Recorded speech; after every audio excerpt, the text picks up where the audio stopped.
देखा ना अम्मा, कितना जहेज लाई है ये रुबाब, और कितनी सारी ज्वेलरी भी। हाँ हाँ, वही तो मैं देख रही थी।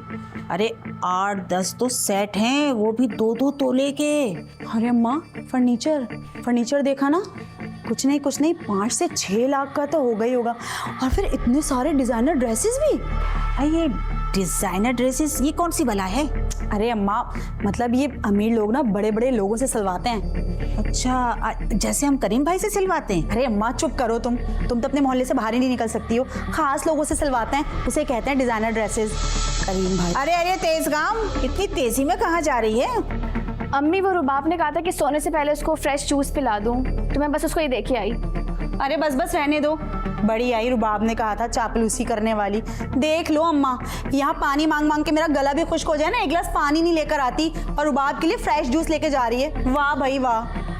क्यों भाई, नई बहू के आती तू हमें भूल गई? देख ली ना बदतमीजी और चढ़ाओ सर। खैर चलो, मैं तो बहुत ज्यादा थक गई हूँ, मुझे आ रही है नींद, मैं जा रही हूँ सोने। जा सोने जा।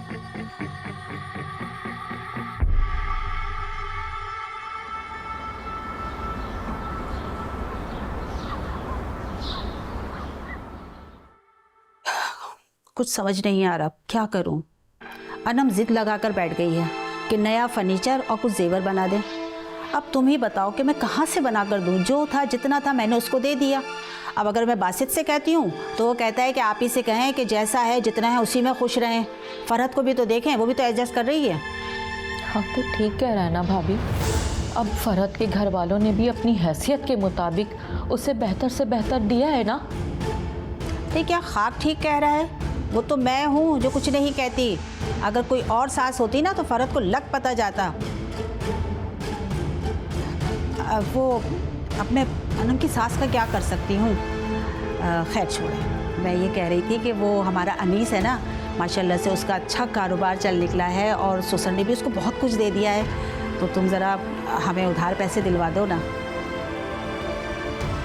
मैं अपने लिए नहीं बल्कि अनम के लिए कह रही हूँ, ताकि वो अपने घर चली जाए ना।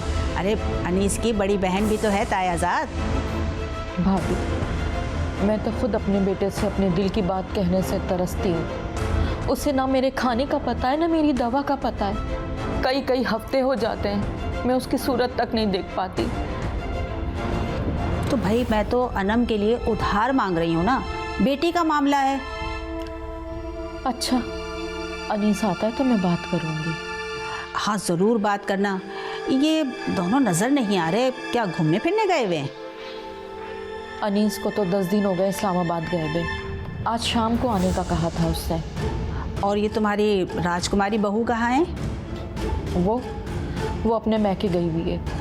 उसका ज़्यादातर वक्त घर से बाहर गुजरता है, या तो शॉपिंग में या फिर अपने बाप के घर। हाँ तो ये तो अच्छी बात है, तुम भी साथ चली जाया करो।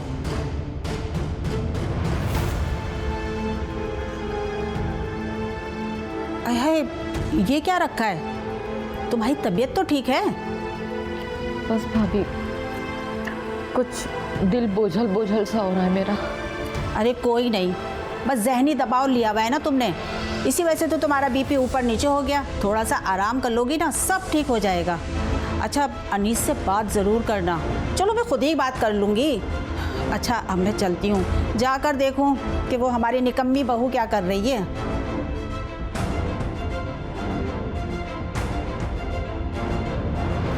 काश फरहत जैसी निकम्मी बहू मुझे मिल जाती।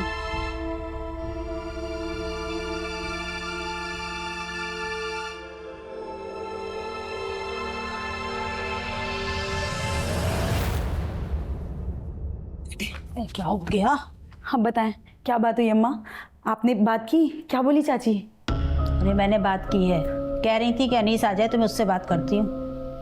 क्या अम्मा, बात कुछ नहीं भाई, आप उन्हें साफ साफ कह दें कि ये काम उन्हें करके देना ही है। अरे तो क्या जबरदस्ती करूं? तुझे पता नहीं है कि उसकी बहू कितनी तेज है?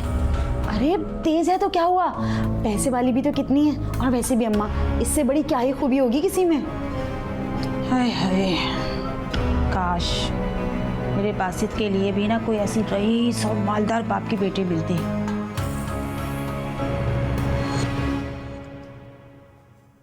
डोर डोर नॉक करके अंदर आने की तमीज तुम्हें किसी ने सिखाई नहीं है क्या? खैर बोलो क्या हुआ? वो मैं पूछने आई थी कि खाने में क्या बनाऊँ आज। ओहो, ऐसे पूछने आई है जैसे पता नहीं कितने शाही खाने पकाएगी। अरे जाकर कुछ भी पका ले मूर्ख छोले, चल।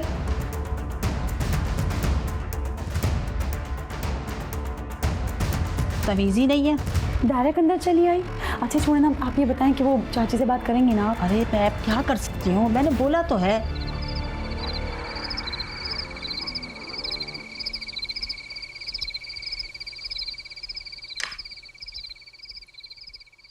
अरे है, कहाँ गई तेरी डाइटिंग शाइटिंग? क्या नदीदों की तरह ठूसे जा रही है?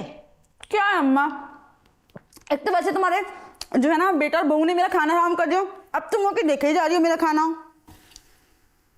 अच्छा एक बात तो बता सच सच, तू रज़ा से झगड़ के तो नहीं आई है? क्योंकि तू शादी से 2 हफ्ते पहले आ गई यहाँ पर और अब तो शादी भी ख़त्म हो गई अनीस की। ना रज़ा खुद आया ना उसका फ़ोन आया। ना अम्मा, मैं नहीं जाती वहाँ। क्या हो गया, क्यों नहीं जाएगी तू अपने घर? मेरी सास और नन्ना मुझे रात दिन उठते बैठते ताने मारती रहती हैं कि कितना घटिया फर्नीचर और जेवर लेकर आई हूँ। तू मुझे ये बता कि तेरी सास और नंद का क्या लेना देना भाई तेरे जेवर और फर्नीचर से? और नंद की तो शादी हुई हुई है ना, वो तो शादीशुदा है, वो अपने घर में रहना, तेरे मामलात में क्यों पड़ी हुई है वो? अरे अम्मा तुम्हें क्या पता, बहुत मीसनी औरत है वो, हर वक्त मैके में ही पड़ी रहती है और रात दिन सुबह शाम मेरी सास और शौहर के ना कान भरती रहती है। अच्छा, इसका मतलब ये है कि तेरी सास और नंद के ना तावीज़ करना होगा। अम्मा तावीज़ वाली बात ना तुम रहने ही दो, रज़ा पे भी कई बार करवाया था, इतना सा भी फर्क नहीं पड़ा, उल्टा मुझे ही डांट और फटकार पड़ती रही। तावीज़ गंडे। अच्छा तू परेशान मत हो, सब ठीक हो जाएगा। नहीं भाई कुछ ठीक नहीं होता, मैंने आपसे कह दिया मुझे नया फर्नीचर और नए जेवरात चाहिए। कह दो अपने बेटे से भी, अगर ये सब सामान मुझे नहीं मिला ना तो मैं नहीं जाने वाली यहाँ से कहीं भी। है क्या पागल हो गई है? अपनी हैसियत से बढ़कर दिया है तुझे जहेज। मुझे नहीं पता अम्मा ये सब, मैं नहीं जानती, मैंने बता दिया मुझे सारा सामान चाहिए तो बस चाहिए। या अल्लाह, किस मुसीबत में डाल दिया इस लड़की ने। इसमें हमें ये कहानी दिखाई गई है कि 2 फैमिलीज दिखाई गई हैं, एक जेठानी और एक देवरानी की फैमिली है। अच्छा, एक फैक्टर तो इसमें ये दिखाया गया है, जो बेसिक फैक्टर है वो ये बताया गया है कि हसद, और हसद के लिए परवरदिगार आलम ने भी कई मुकामात पर मना किया है, इसको बुरी चीज़ करार दिया है। जैसे सूरह निसा की आयत नंबर 54 में परवरदिगार ने कहा है, अम यहसुदून नासा अला मा आताहुमुल्लाहु मिन फज़लिही, यानी और कुछ लोग उन लोगों से हसद करते हैं उस फजल की बिना पर जो अल्लाह ने अपनी मर्जी से उनको अता किया है। और आप इसमें ये देखिए, एक कैरेक्टर बेटी का दिखाया गया है, जेठानी की जो बेटी का कैरेक्टर जिसका नाम अनम है, वो कैरेक्टर क्या है कि उसको एक तरह से मैं कहूँ कि बेहसी का एक तरीके से दिखाया गया है, कि बेहसी बयान की गई है कि किस तरह से लड़कियाँ होती हैं जिनको एहसास नहीं होता और वो आकर बेजा तौर पे बोझ अपनी दिखा रहे हैं कि उसने अपनी भाभी के ऊपर डाला हुआ है और बैठ गई है अपने घर पे, और काम में भी कोई हेल्प नहीं है, किसी घर के मामले में हेल्प नहीं है, बस उसको वहाँ पर यह है कि वो आराम से अपना टाइम गुजारे। जबकि जो बहू जिसने फरहत का कैरेक्टर निभाया है उसको दिखा रहे हैं कि वो हर तरफ से पिस रही है।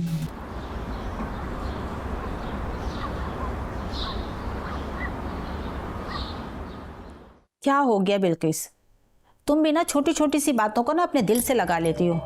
अभी उसे आए हुए इस घर में 2-3 दिन ही तो हुए हैं और तुमने उसे किचन संभालने के लिए कह दिया। पर सफिया भाभी, आप ही तो कहती हैं ना कि रस्में निभानी चाहिए, और ये भी तो रस्म है ना।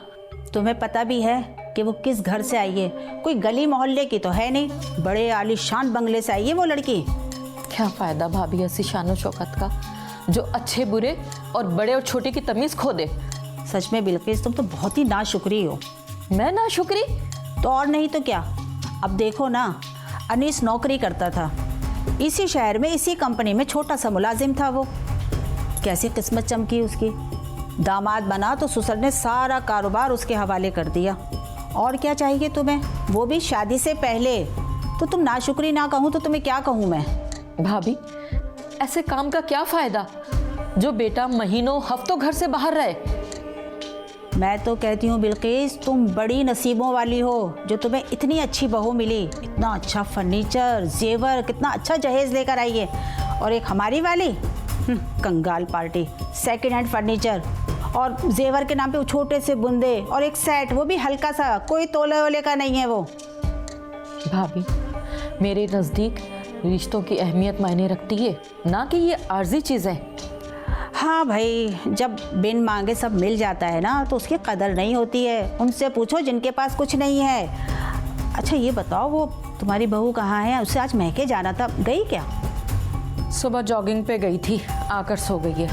अच्छा चलो, ये तो अच्छी बात है, आराम करने दो। मैं तो कहती हूँ बिल्किस, उससे बना कर रखो, काम आएगी। और एक वो हमारी वाली है, निकम्मी, हर वक्त।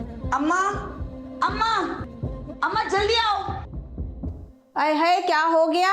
2 मिनट तो सुकून का सांस लेने दिया करो। तनी कैसे लोग हैं, आओ जल्दी आओ भाई, क्या हुआ है पता नहीं। अनम आपी, आप गलत समझ रही हैं, मेरा वो मतलब नहीं था।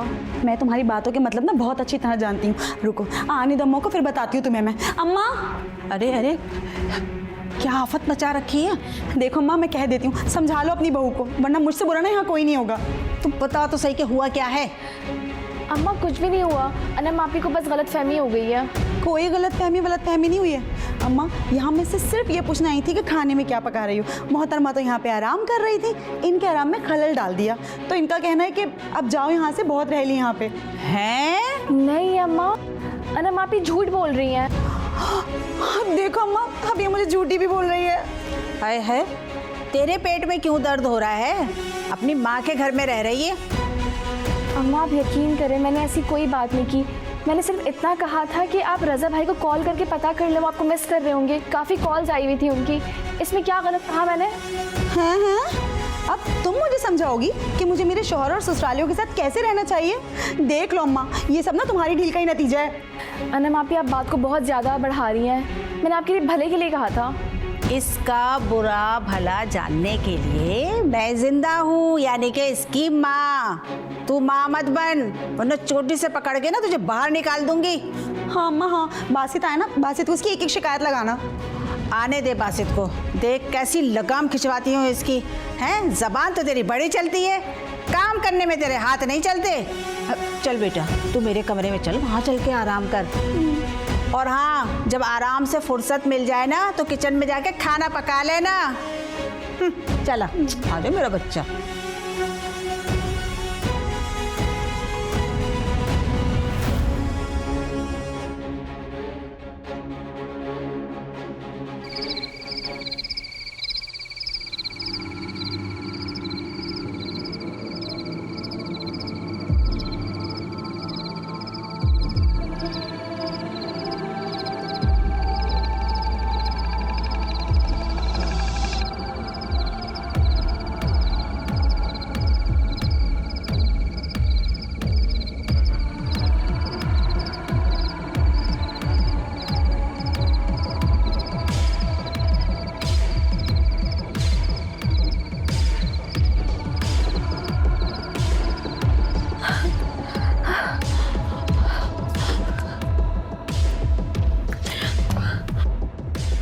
अनीस, अनीस, रुबाब, रुबाब।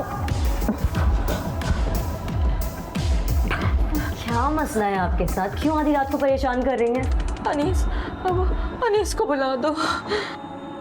अनीस अभी तक नहीं आया है। आई थिंक उसकी फ्लाइट लेट है। रुबाब, रुबाब बेटा, मेरी तबीयत ठीक नहीं है, मुझे घुटन से महसूस हो रही है। तो मैं क्या करूं? तो मुझे अस्पताल ले चलो। बहुत मैं?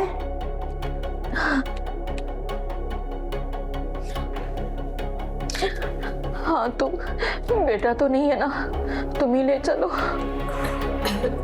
प्लीज, मुझे बहुत नींद आ रही है। आप ऐसा कीजिए, कोई घर में से किसी को बुलाने, वो ले जाएगा आपको। तुम्हारे होते हुए मैं किसी और को क्यों बोलूंगी? तुम्हारे पास गाड़ी भी तो है। हेलो, वो कार मेरे डैड ने मेरे लिए दी है, ना कि आप फकीरों के लिए। ऐसे वाले देखे नहीं और आल टपकाना शुरू।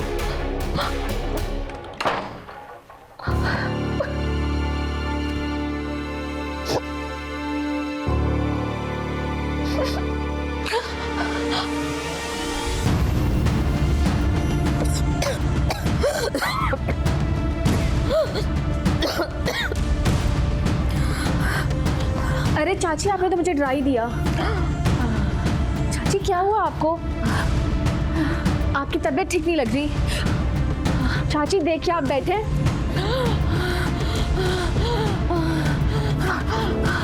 क्या हुआ चाची? पानी पानी पानी। मैं पानी लेके आई।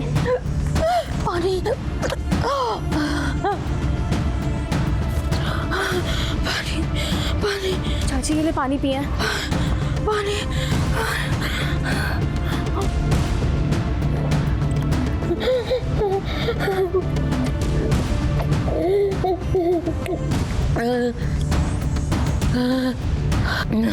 चाची आपकी तबीयत काफी खराब लग रही है। अनीस और रुबाब कहाँ है? अनीस घर में नहीं, अनीस घर में नहीं है। रुबाब सो रही, रुबाब सो रही है। अच्छा आप परेशान ना हो, मैं 2 मिनट में आई। आप तब तक पानी पिए, थोड़ा सा और पानी पिए, मैं आ रही हूँ।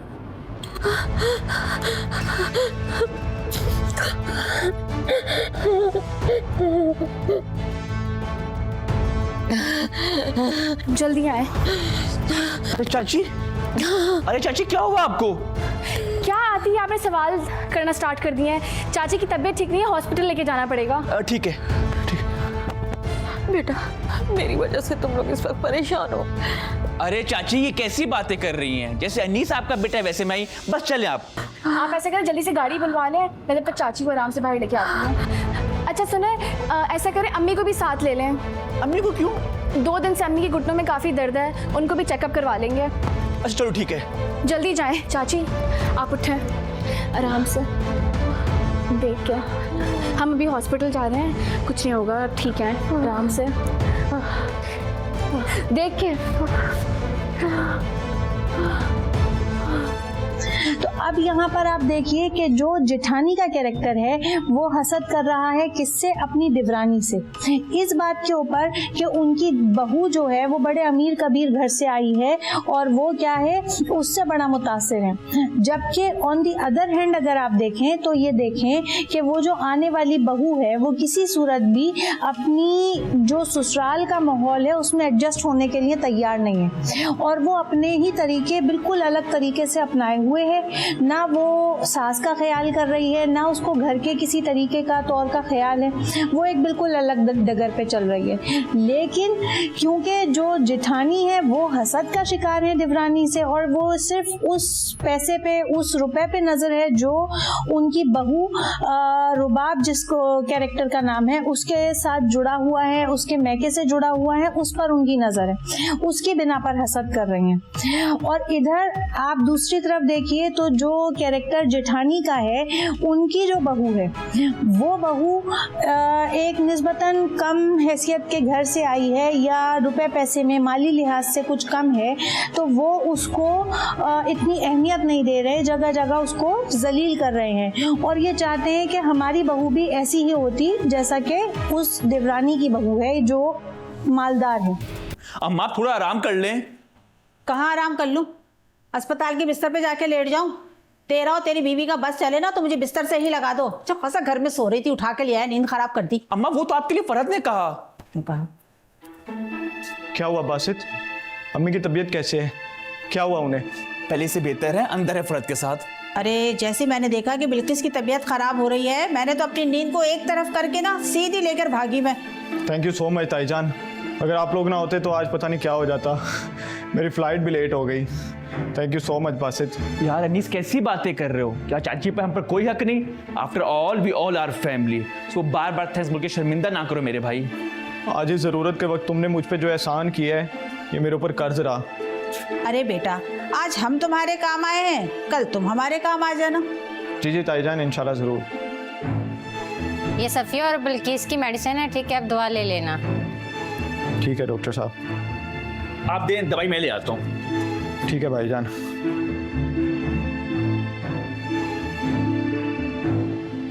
कैसी हैं आप अम्मी जान? मुझे माफ़ कर दें, मुझे आने में देर हो गई। बेटा, मुझे तुमसे कोई शिकायत नहीं है, कोई बात नहीं। फरहत और बासित थे मेरे पास। चले मीजान, आ जाए ताईजान, अब हम घर चलें। आ जाए, चलें।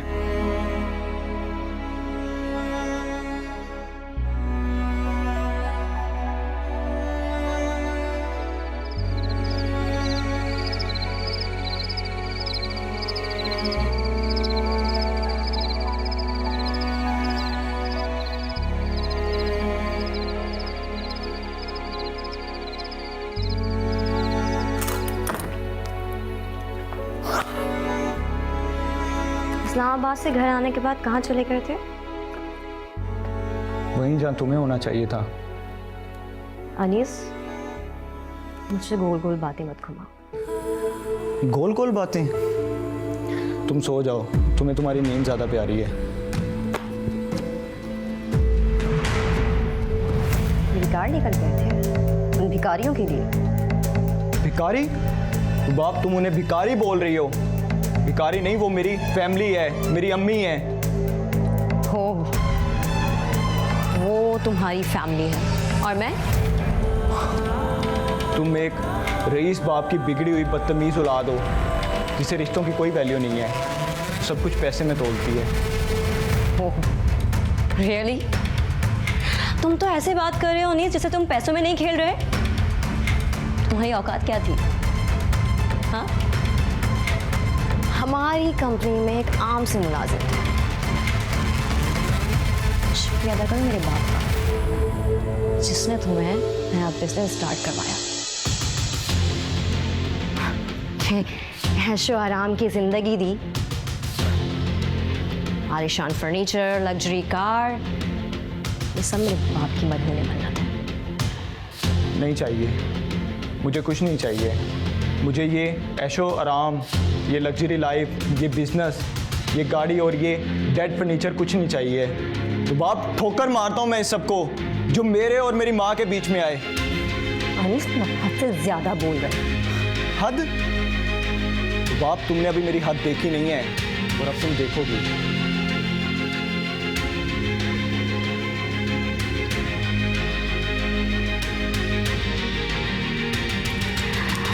ये लीजिए आपकी गोली। अरे भाई, मुझे नहीं खानी है दवाई शवाई इस वक्त, सुबह खाऊंगी। अम्मा, दर्द अभी है तो गोली भी अभी खानी पड़ेगी ना। आप यकीन करें, आप ये गोली खाएंगी आपको सुकून मिलेगा और आप सो जाएंगी। अरे ये घुटनों के दर्द की गोली है या नींद की? कहीं मुझे नींद की गोली खिला के तू मेरा गला दबा के मारना तो नहीं चाहती? कि ये इरादा तो नहीं है तेरा? अम्मा, ये गोली दर्द की है, आप खाएंगी आपको सुकून मिलेगा, आप सो जाएंगी। और रही बात आपका गला दबाने की, तो ऐसा कुछ नहीं होने वाला। ऐसी बातें दिमाग में ना लाया करें। अच्छा अच्छा, बस ज़्यादा बातें मत बना। ला दे, अच्छी लग गई मेरे।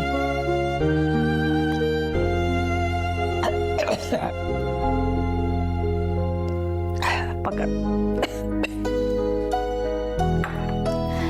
मैं आपके पैर दबा देती हूँ तब तक। अच्छा अच्छा, बस अब रहने दे, सुबह से लगी हुई है, थक गई होगी, जा जाके आराम कर। जब तक आपको नींद नहीं आएगी मुझे सुकून नहीं मिलेगा। अरे अनम है ना, मैं उससे कह दूंगी मेरे पैर दबा देगी वो। भाई क्या है अम्मा, दबा तो रही है आपके पाँव ये, फिर क्यों मेरी नींद खराब करने के पीछे तुली हुई हैं? और वैसे भी आप आहिस्ता बात करो, अपने घुटनों के दर्द के चक्कर में ना मेरे सर में दर्द ना करो। जा, तू जाकर आराम कर, सो जा। चलें ठीक है, मैं जाती हूँ। आप सुबह अपनी गोली याद से खा लीजिएगा। मैं चाची को देखूंगी और फिर सोने चली जाऊंगी।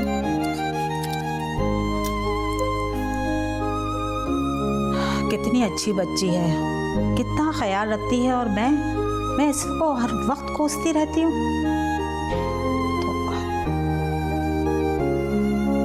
और ये हमारी सोसाइटी की एक हकीकत दिखाई गई है इस कहानी में भी। जैसा कि हमारी हर कहानी में कोई ना कोई मस्बत पहलू होता है, तो इसमें भी सोसाइटी की ये हकीकत बयान की गई है कि एक तो हसद ना किया जाए, क्योंकि हसद हर बुराई की जड़ है और गुनाहाने कबीरा में बयान किया गया है। 9वें नंबर का गुनाह कबीरा है ये इस्लाम में अगर देखा जाए तो एक तो बुनियाद ये है। और दूसरी बात ये कि तमाम लोगों के हुकूक का ख्याल रखना, हुकूकुल इबाद जिनको कहा गया है, क्योंकि परवरदिगार आलम ये इरशाद फरमाता है कि बंदों के हुकूक उनसे माफ़ करवा कर आओ, अपने हुकूक मैं माफ़ कर दूंगा। तो यहाँ पर बेसिकली हुकूकुल इबाद का मसला आ जाता है। कि रबाब जो है वो जो कैरेक्टर है वो अपनी सास के हुकूक का ख्याल नहीं कर रही, या ससुराल में जो दूसरे लोग हैं उनके हुकूक अदा नहीं कर रही। इधर जो ये जिठानी का कैरेक्टर जिस खातून ने प्ले किया है वो अपनी बहू के कैरेक्टर को मुसलसल जो है वो टीज कर रही है, उसके हुकूक का ख्याल नहीं कर रही। तो ये एक तरह से जंग है, और ये एक तरह से इस्लाही एक ड्रामा कह लीजिए या इस्लाही कहानी कह लीजिए कि मुआशरे की अगर इस्लाही पहलू से देखा जाए तो बड़े अच्छे तरीके से इसमें बयान किया गया है कि हसद ना की जाए और एक दूसरे के हुकूक का ख्याल रखा जाए।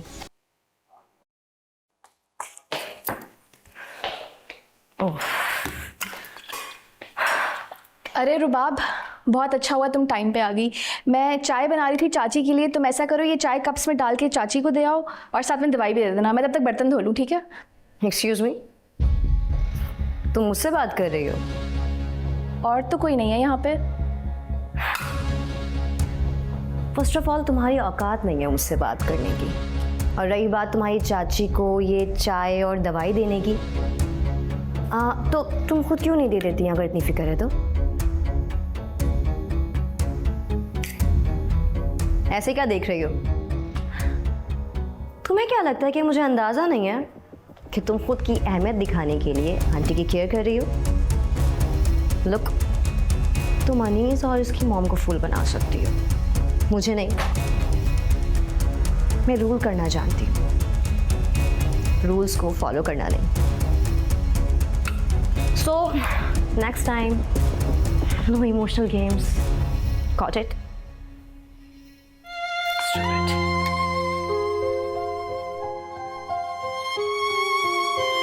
कोई बात नहीं, मैं चाय देख लेती हूँ, तुम बर्तन धो, ठीक है? जा, शाबाश।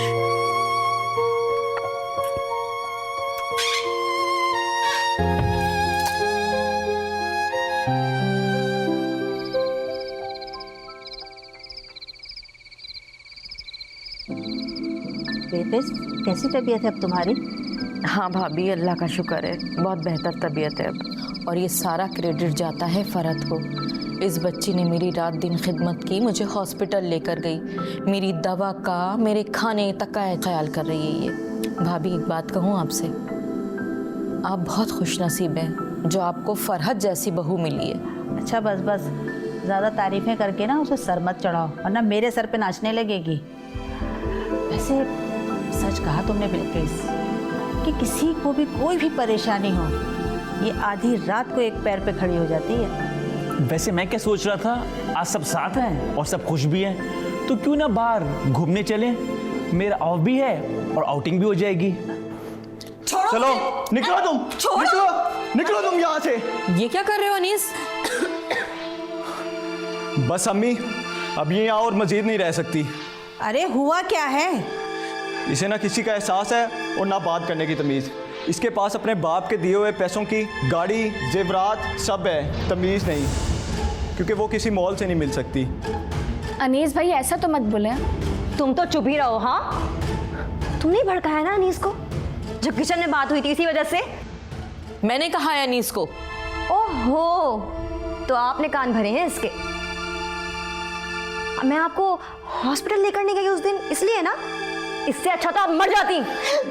क्या कर रहे हो अनीस? इज्जत है तुम्हारी। इज्जत? ये इज्जत है जिसे किसी दूसरे की इज्जत नहीं करने आती। मुझे ऐसी इज्जत नहीं रखनी अपने घर में। अम्मा देखो ना, अनीस घर से निकाल रहे रुबाब को। ठीक ही तो कर रहा है। अम्मा क्या हो गया, पागल हो गई हो क्या? अगर अनीस ने इसे घर से निकाल दिया तो इसका बाप मेरे सामान के लिए पैसे नहीं देगा। ना दे, जितना हमने तुझे दिया है ना उसी में सब्र शुक्र कर। देख फरहत को देख, उससे सबक सीख। तुम पागल हो गई हो अम्मा। हाँ हाँ, मैं पागल हो गई हूँ। अरे अकल तो मुझे अब आई है। ये लड़की किसी चीज़ की ख्वाहिश के बगैर सबकी खिदमत करने के लिए तैयार है, और इसके बदले में हम इसे क्या देते हैं? जिल्लत, रुसवाई, गालियाँ इसके माँ बाप को सुनाते हैं। लेकिन कभी इस लड़की ने पलटकर हमें जवाब तक नहीं दिया। बासित, रज़ा को फ़ोन लगा और उसको बुला घर पे, उसकी तो मैं खबर लेती हूँ। ना वो खुद आया, ना इसको अनम को लेके जा रहा है। आखिर वो चाहता क्या है? और भाई चल अपना बैग पैक कर। देखा, ये होती है बहू जो अपनी सास के साथ अपनी चच्ची सास का भी ख्याल रखे। तुम यहाँ से दफ़ा हो जाओ। Just leave.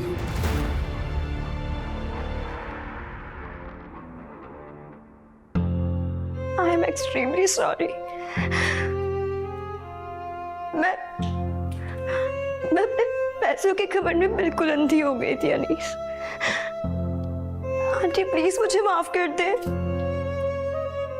प्लीज। अनीस, माफ कर दो इसे, तुम्हें मेरी कसम।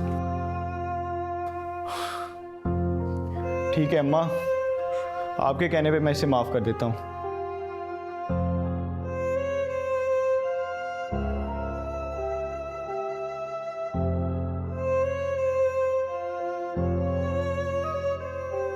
इसमें एक कैरेक्टर अनीस का भी है।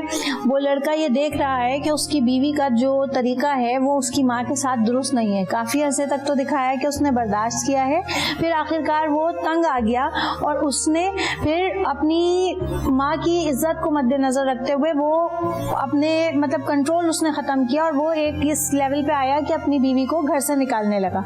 उस वक्त जाकर रबाब के कैरेक्टर को होश आया, थोड़ा उसने भी ये सोचा कि अगर मेरे शौहर ने मुझे निकाल दिया तो मेरा घर खराब होगा। और फिर जैसा कि नॉर्मली देखते हैं कि जी हैप्पी एंडिंग हो रही है, तो वो एक हैप्पी एंडिंग है क्योंकि उसके दिल में भी शायद ये ख्याल है कि भाई दूसरी शादी एट दी एंड फिर होती है और उसको हमारे माशरे में नहीं अच्छा समझा जाता। तो इस लिहाज से इस तौर पे एक तरीके से हैप्पी एंडिंग अनीस और रबाब के कैरेक्टर की दिखाई गई है। और माँ ने यहाँ पे अपना मज़बत किरदार अदा किया है, एक अपनी अच्छाई दिखाई है, नेकी दिखाई है कि उन्होंने बेटे को घर खराब नहीं करने दिया।